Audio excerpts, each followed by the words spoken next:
¿Qué tal? Buenas tardes. Vamos a revisar el contenido de la semana número 4 de la materia de Derecho Fiscal e Impuestos. En este caso vamos a revisar fundamentalmente un aspecto de vital importancia en el derecho fiscal, que es la relación fiscal. Hay una relación tributaria, también conocida como relación fiscal, y es una relación basada en la ley, por eso también es una relación jurídica, una relación legal.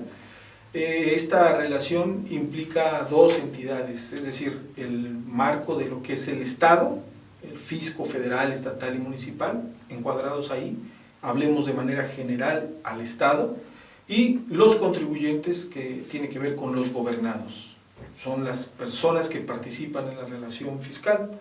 Y ya aterrizándolos en el marco de lo que es el derecho fiscal, entonces esas tienen un nombre dentro de esa relación tributaria. Se le llama sujeto activo, fundamentalmente al Estado, y a los gobernados o a los contribuyentes se les conoce como sujetos pasivos.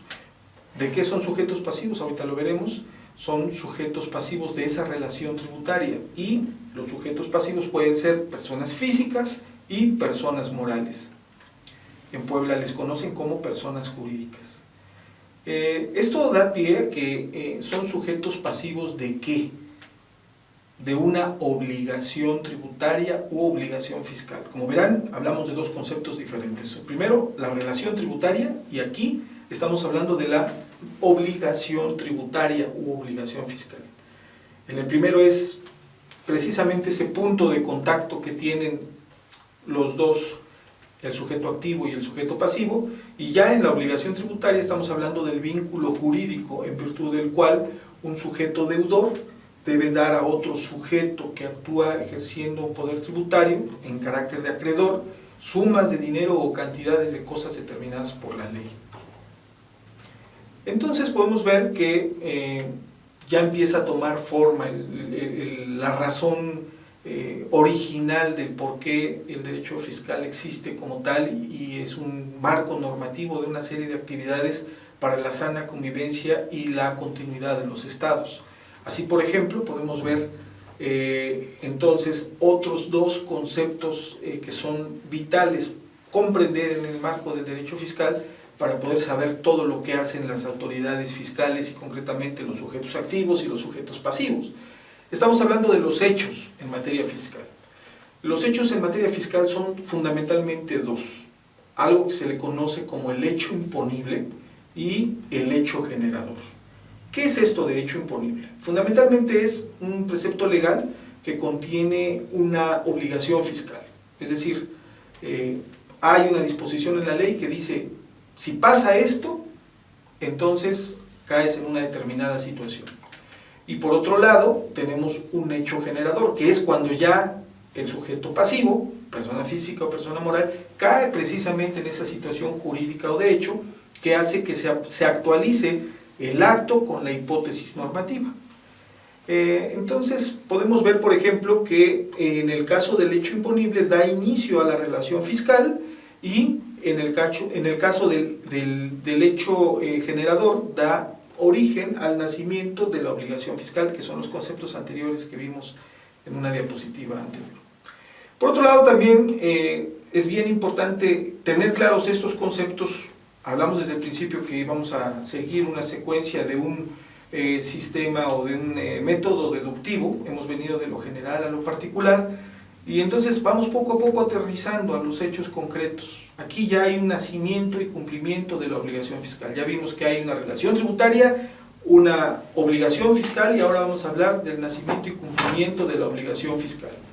Entonces, la obligación fiscal nace fundamentalmente cuando se realizan las situaciones jurídicas o de hecho previstas en una ley, y fundamentalmente concurren cuestiones de tiempo y de vigencia, es decir, que se den en un tiempo donde existe una norma que está vigente. Por otro lado, es bien importante en el caso del crédito fiscal que debe cumplirse en la fecha y en el plazo que señala la ley. Esto es un plazo previsto en una ley que ya es específica y que está vigente. y también en los tiempos de excepción que prevé el Código Fiscal de la Federación cuando no se marca un plazo específico. También tenemos que dejar claro que el fisco mexicano tiene fundamentalmente las facultades de determinar, liquidar y recaudar. Tiene, por supuesto, la facultad económico-coactiva, que es la de precisamente hacer efectivos en su favor o en favor de la hacienda pública los créditos fiscales, y las facultades de las autoridades fiscales como características del fisco mexicano. También, por otro lado, tenemos lo que son las obligaciones de los contribuyentes. Los contribuyentes están obligados con los 3 fiscos. Vamos a ver, por ejemplo, que pueden hacer o tienen que hacer promociones con formalidades legales, deben tener un domicilio fiscal, darse de alta en el registro de contribuyentes, acreditar la representación de personas, garantizar el interés fiscal. En incumplimiento deben pagar recargos, también pago de multas y sanciones cuando no pagan en tiempo, y acreditar la personalidad y su interés fiscal en sus relaciones con el sujeto activo de la relación fiscal. Los principales derechos de los contribuyentes, así como hay obligaciones, también hay derechos.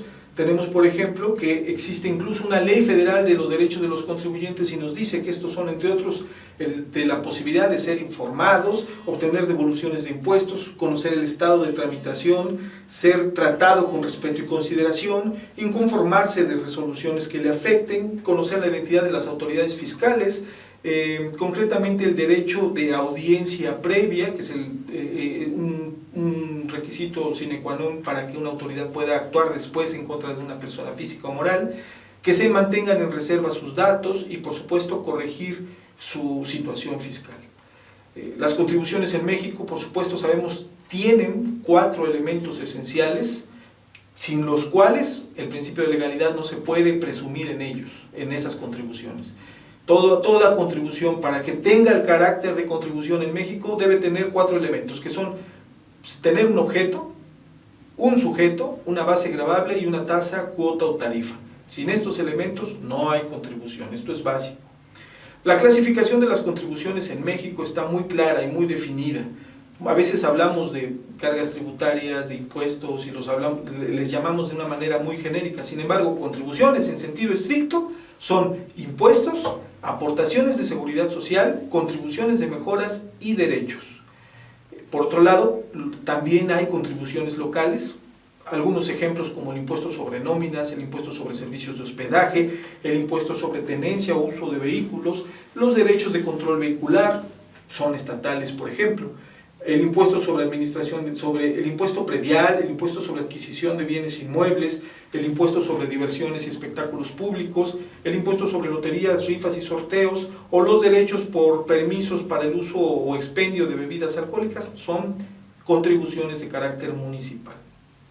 Hay otras cargas tributarias que no son precisamente contribuciones, pero que también tienen el carácter de fiscal, como los productos, los aprovechamientos y algunos ingresos extraordinarios que veremos en forma posterior. Hay efectos, por supuesto, de la tributación. Estos efectos tienen precisamente su matiz en 4 aspectos. En el económico hay más ingresos cuando se pagan impuestos, hay más infraestructura porque obviamente hay mejores servicios, hay orden y hay paz porque se da el cumplimiento de la ley, se genera y se fomenta el Estado de Derecho, y esto debería traducirse en un bienestar que implica estabilidad social y mejor calidad de vida, lo cual, cuando no se da, pone en entredicho precisamente la relación tributaria y la existencia de los estados en cualquier parte del mundo. Gracias.